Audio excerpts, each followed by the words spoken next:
Hello, beautifuls. It's another time for Wisdom Walks. Another beautiful day. And today I'm answering the call from one of the listeners, from someone in the community who said, Deanna, I love your Wisdom Walks. And I'm really wondering, how can I get closer or more deeply connected to Source, to God? What are the things that I can do? And so that's what we're going to talk about today, inspired from one of our very own community members. Can't wait.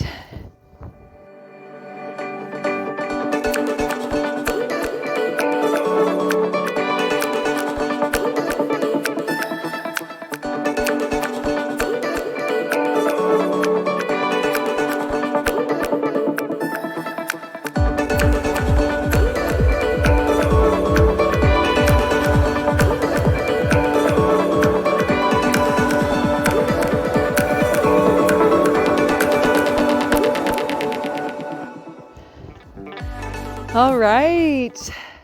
So, as I mentioned in the intro, we're going to talk about how to connect with God, to source energy.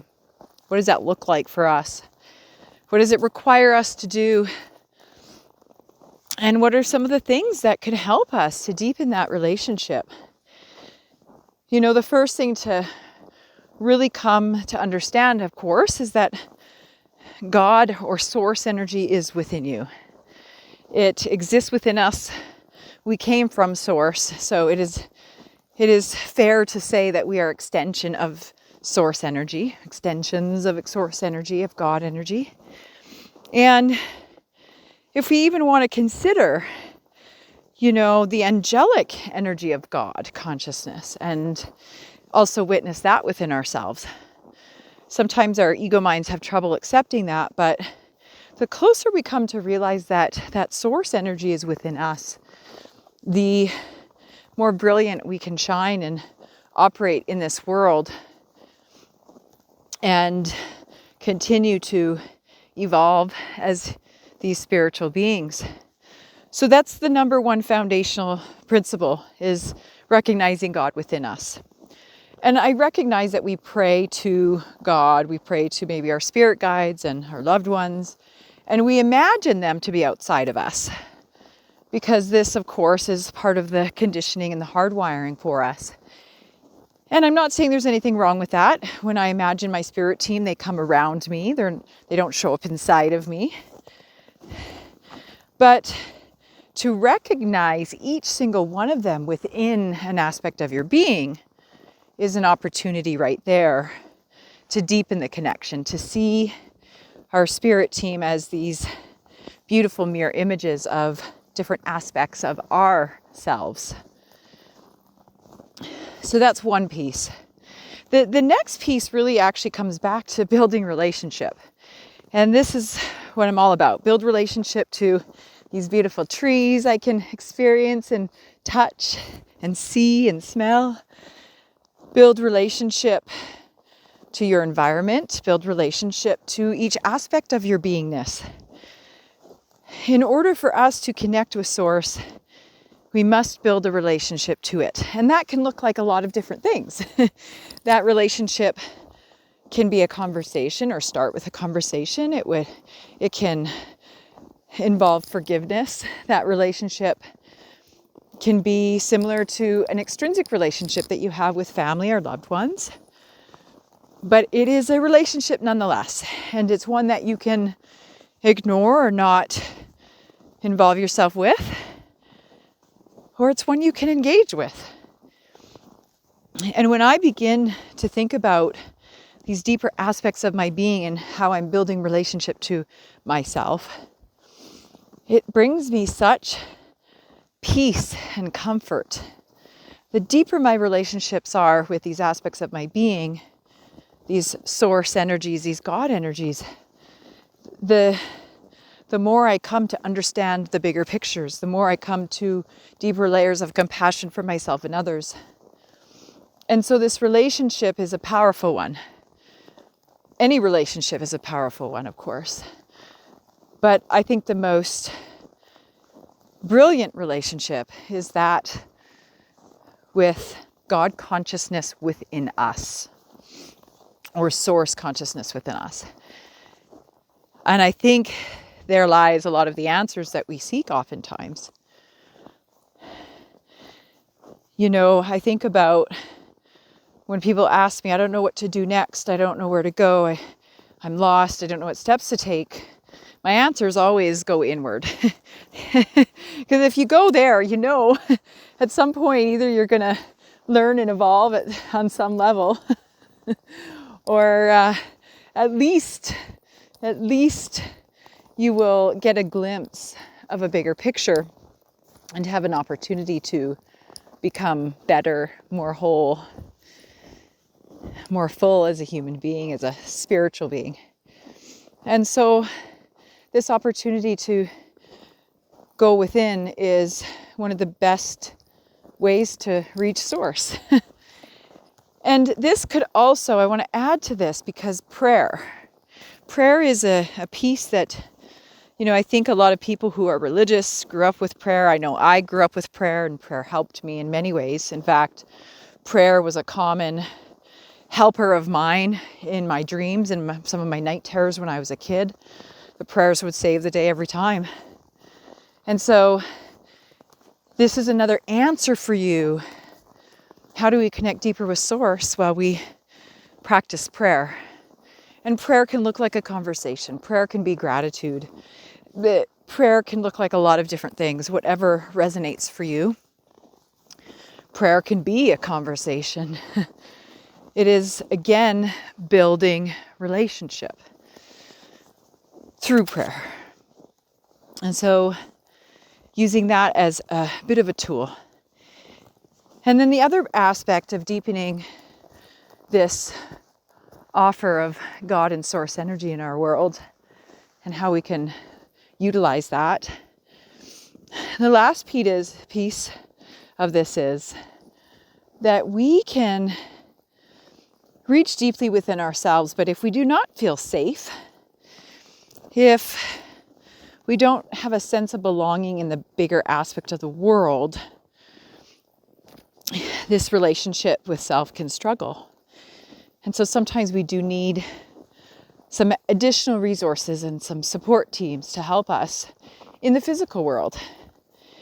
And I think that's an important step to all of this, because when we have people that can see us and we feel that sense of safety and belonging, it gives us more than just permission to go inward, but it gives us a hand to hold. And I think it's important people know that there's hands that are there to hold us as we go through those journeys. So, you know, this is such a wonderful opportunity, and there's so much more to this beautiful question, but, you know, how do we connect to Source? We become aware of its presence within us. We build relationship to it. We love it, nurture it, talk to it, pray to it. And we seek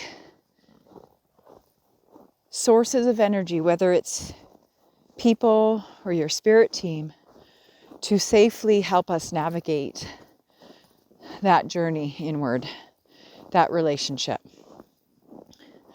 so that we can move the path with a deeper sense of faith and safety within that. So there you go. That's it for today. And, you know, typically I like to share stories as it relates to my themes today. And so the one opportunity that I want to share with you to just kind of drive everything home is an interesting dynamic that recently showed up. And some of you have heard my story about my near-death experience. Happened when I was in my 20s, and I went unconscious after surgery. And my brother-in-law had helped me. But when I was unconscious, I went and visited the angel realm. I was surrounded by angels. I spoke to them. I saw them, felt them. It's just the most beautiful thing. And my brother-in-law, who was with me at the time, him and I always had a connection and a bond. He's my soul family. He's been with me many, many times before. And he's a very dear, close friend and one of my great loves of my life. And I've been sensing him quite a bit over this last year, and we finally got a chance to reconnect just last night. And, he's been moving through the stuff, the life stuff, the struggles, the heartbreak, the difficulties, all the things. And he explained to me that he had some moments of questioning staying here. And he's not the first, and he's certainly not the last to feel that way, but I could feel this pulling in my heart all over the last few months. And I had reached out a few times, and he said, Dee, your timing was impeccable every time. And that's not me, that's divine speaking and reminding me of the importance of reaching out and creating safety for other people too. And so needless to say, the conversation carried on, and he's made some decisions. He's going to step into his divine path. He's going to build his relationship with Source. And he said, Dee, he said, this is the most alive I felt in months. Just in making the decision to build the deeper relationship, just in the decision to do it. He's not even doing it yet, per se. He's not taking courses. He's not, committing to meditating every day, but he's just making the decision that he's going to take that step. He doesn't know what it's going to look like, doesn't know when exactly, but he's made a decision and he's going to do it. And so just that alone gives us hope, gives us inspiration, gives us so much. That's all you have to do, you guys. That's it.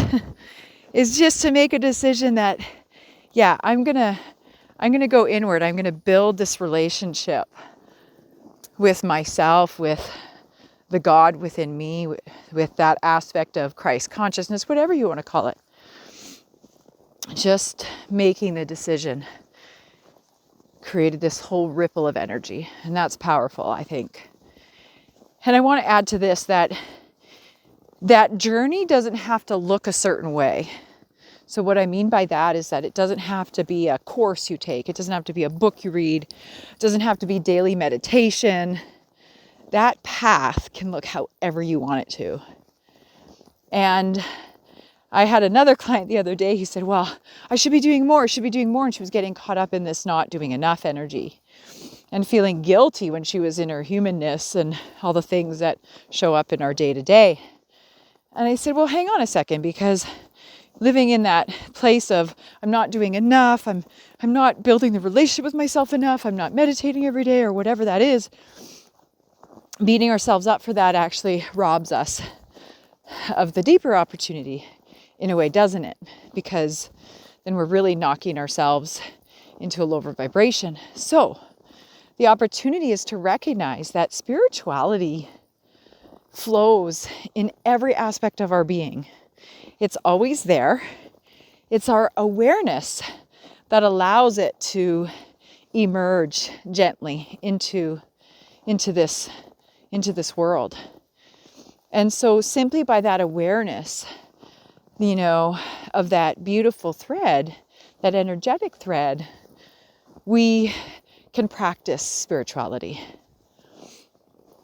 I don't have a practice of meditating every single day, but I am consistent as I move through my days to ensure that it is a constant thread where I notice it in the signs.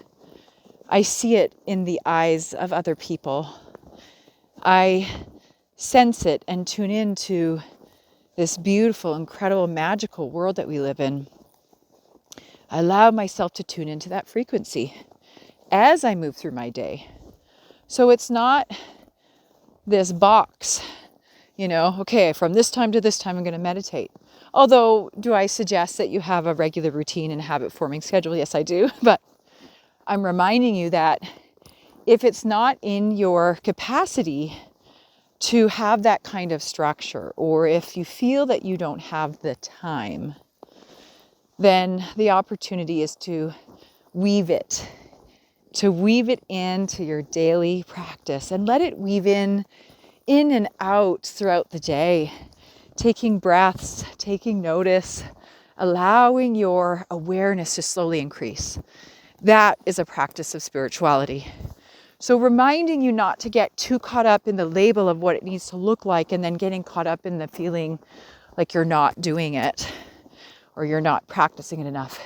Eventually it becomes just part of your regular beingness. And it's not a thing that a chore you must do or a task you must undertake. It simply becomes a ribbon in which you allow to flow through and within your day and in your being. So that's it. That's the summary of what I have to say today. I hope that it ignites something within you. And I want to encourage you, if you have not checked out the podcast When Spirit Calls, you can get there on my website. Lots of neat little stories on there. Hello. You can also check out the website, rosehope.ca. And, we happen to be sold out of one of our programs called Sacred Science. That's a master alchemy program. We're going to do all sorts of neat things in that class. But that'll be annually delivered. And we've still got some spots for our spring Ignite Your Intuition. So if Spirit's been nudging you a little bit and you're wanting to do that inward walk, if you're wanting to seek deeper aspects of who you are and that God source energy within you, these are great classes to really take you on that journey in a very safe and sacred space where you will feel that you belong and you will feel safe to explore. And so I just plant that seed with you and remind you of the opportunities that are here for you to continue this beautiful, beautiful adventure that we call life. So happy to be with you all today. I'm wrapping you in so much love. Happy 2023. It's going to be an incredible year. It already is. Bye for now.